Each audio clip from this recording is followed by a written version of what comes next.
And now they are graying populations that will not have the labor force to support those graying populations when they launch into retirement. Every little Guatemalan or Mexican illegal immigrant you should be cherishing.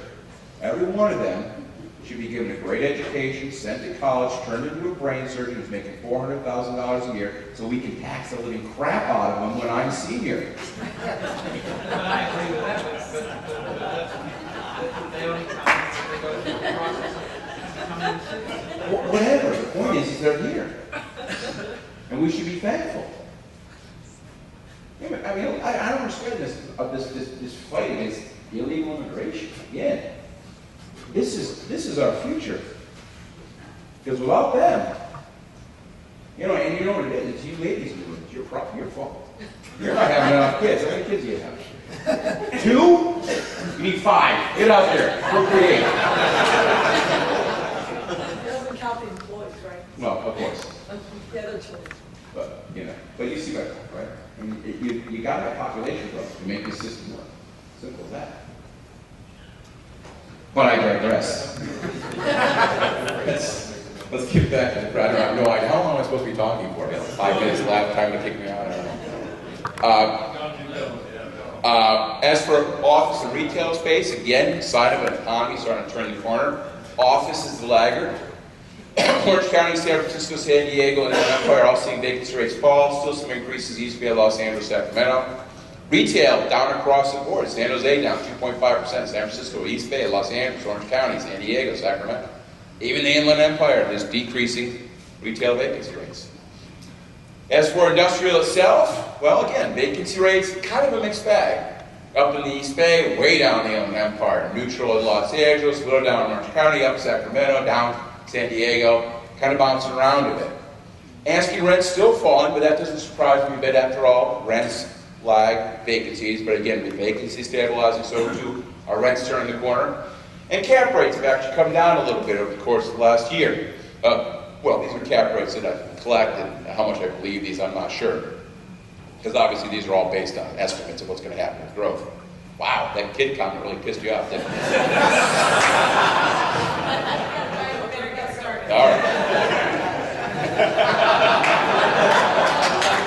Hold on.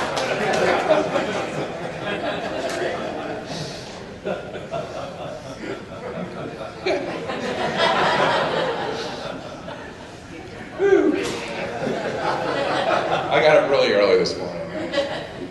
So anyway, adding up, and we really haven't changed our forecasting stage. We're starting to see the economy turn the corner. We're starting to see the economy pick up some speed.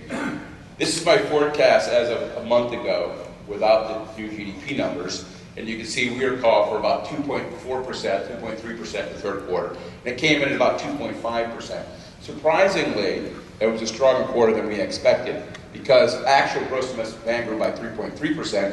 We just saw a big runoff in inventories, which is a good thing. Now, these numbers are prone to change. Things might shift around some. But clearly, good numbers, and we expect this only to continue over the course of the next year. Now, if that's the case, why have the financial markets been floundering so badly? And, two things to keep in mind in financial markets. This for me, I love this. In June 7th, and I mean this is dated now, but it's just so perfect. On June 7th, Ben Bernanke gave a talk at the International Monetary Conference. Of course, being a West Coast economist, an LA economist, I get 2 papers in the morning. I get the Wall Street Journal, I get the LA Times. And the next morning, I flipped the 2 papers over, and the LA Times says about Ben Bernanke's speech, Bernanke predicts stronger recovery in the second half of the year.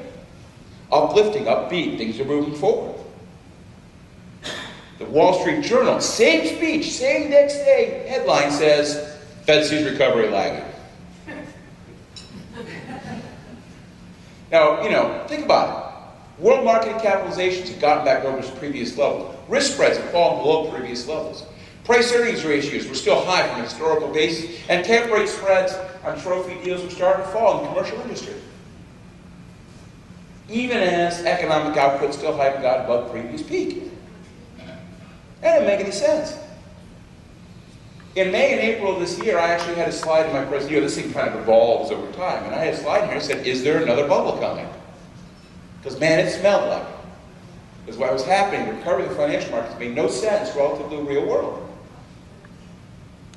And in other words, this was a necessary pullback. So what about the future? Is Europe a big issue? I actually am enjoying the euro because it's kind of like a soap opera, but with sillier characters. You know what I mean? But for all the panic over Europe, a couple things to keep in mind. Greece is not Lehman.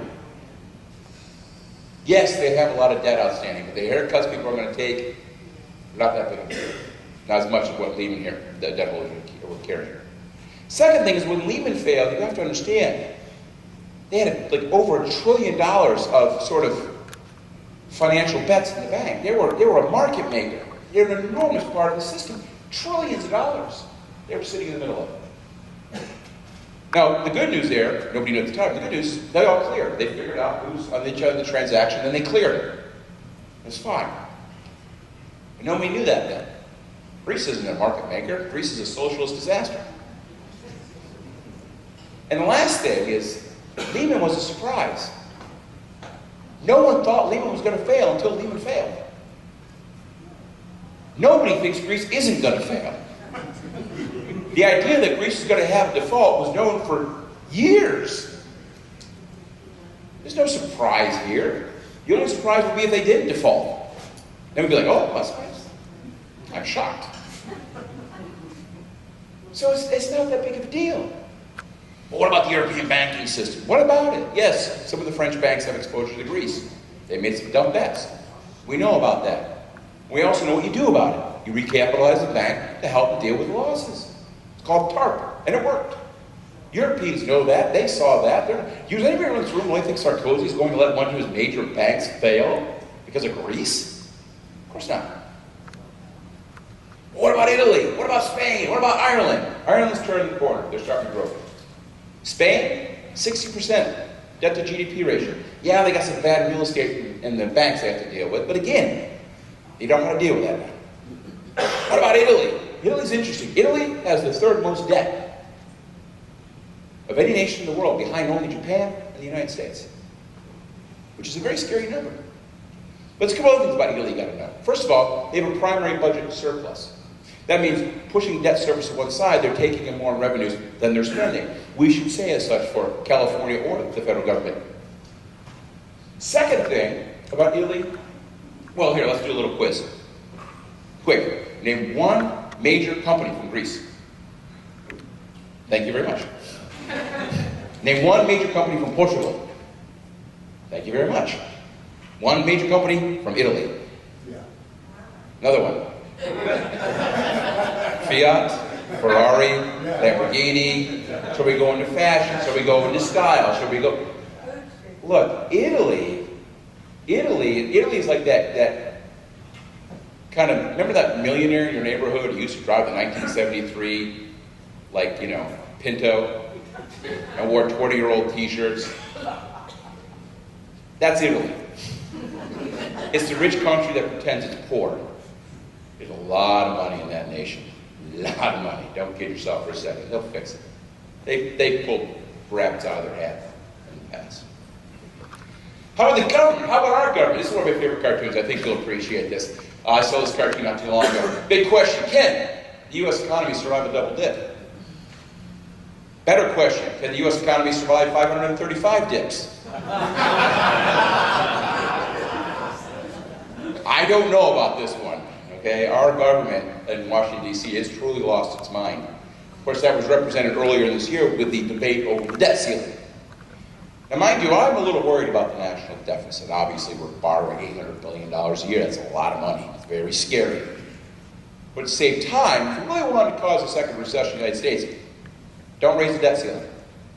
Instantaneous austerity, bam, we're back in recession within 2 quarters.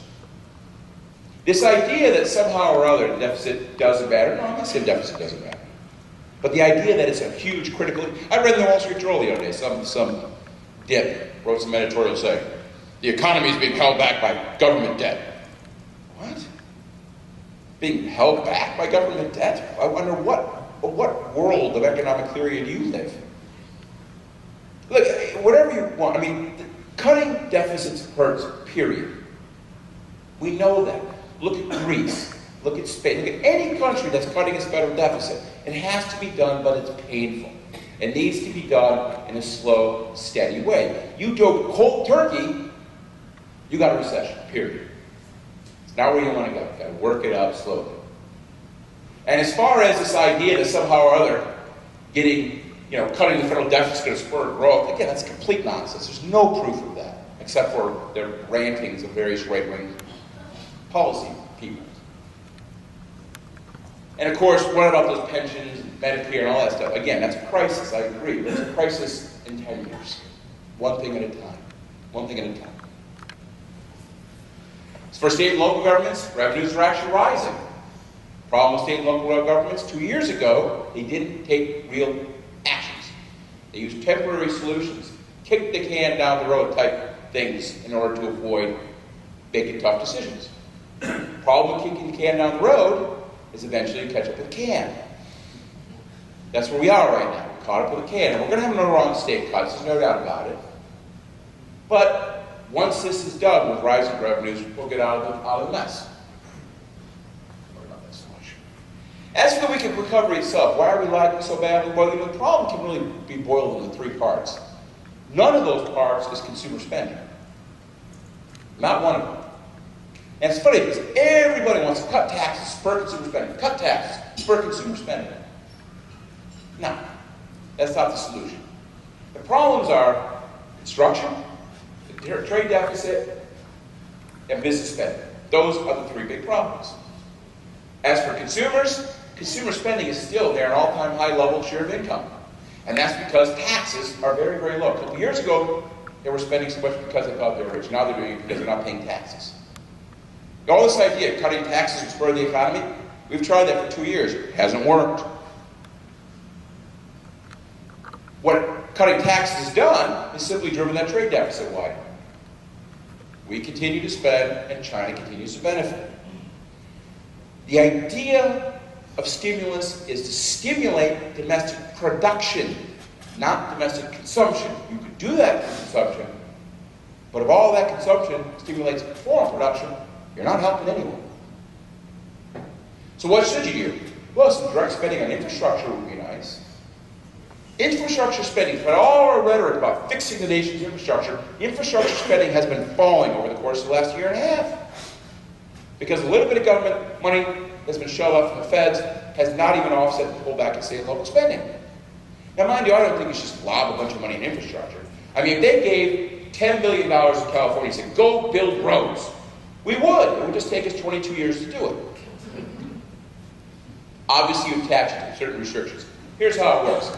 You got to build more highways in California, and you got 3 months to start and 18 months to finish. Go. That would be interesting. You put a whole bunch of people back to work. And of course, business spending. Business investment. Still low from a long-run perspective. We haven't started to rebuild our capital base. They said, well, we're going to have accelerated depreciation, which means, of course, you get to write off more this year and pay less in taxes this year, but that comes back to bite you next year when you have to pay more in taxes because you don't have that depreciation anymore. When you're in a 2% interest rate world, who cares? Tax credits, real incentives for investment, that makes a lot more sense. Last but not least, what about inflation? What about interest rates? Well, actually, things are still fairly benign. Yes, you see them pick up inflation, but again, it's mainly due to energy prices, and now those are starting to pull back. That's relatively good. As for the money supply itself, the reason we have an inflation is, again, most of the money created by quantitative easing still sitting in the banks in the form of excess reserves. Now, be cautious. If you look at some of the money supply numbers, it looks like the money supply is starting to grow, and this can make you think that inflation is coming down the pike. But if you see these numbers, don't get all worked up about it, because at the same time, understand what's happening here is an important change in rules regarding banks. A year ago, a bank couldn't offer interest on a checking account or a savings account for a large institution. Couldn't do it because of something called Regulation Q. That got removed in July. The result of that is now a lot of companies are moving their money out of short-term financial commercial paper and putting it in checking accounts. So it looks like the money supply is growing, but it's not really. The money is basically the same place. So inflation is not a risk, because interest rates are going to remain low, which is also going to help the recovery. So, U.S. economy is not double dipping, slowly fading away, the market downturn was needed, U.S. deficit overblown, growth's going to pick up through 2012. Out of the woods? No, we're still overspending. We got to shrink the trade deficit, we got to shrink the federal deficit. All issues we got to deal with. But the good news is, turn the corner, the economy's starting to grow, and you should be feeling better things. If you're focusing on about the good numbers in San Diego, understand it's the beginning of a trend, you start to see that spill out across the state. The state is not imploding, businesses aren't lining up at the border, fleeing the state in record numbers of all that nonsense rhetoric you heard. Instead, California is actually starting to see some solid signs of growth, led by exports. So that's it. That's my talk for today. Thank you.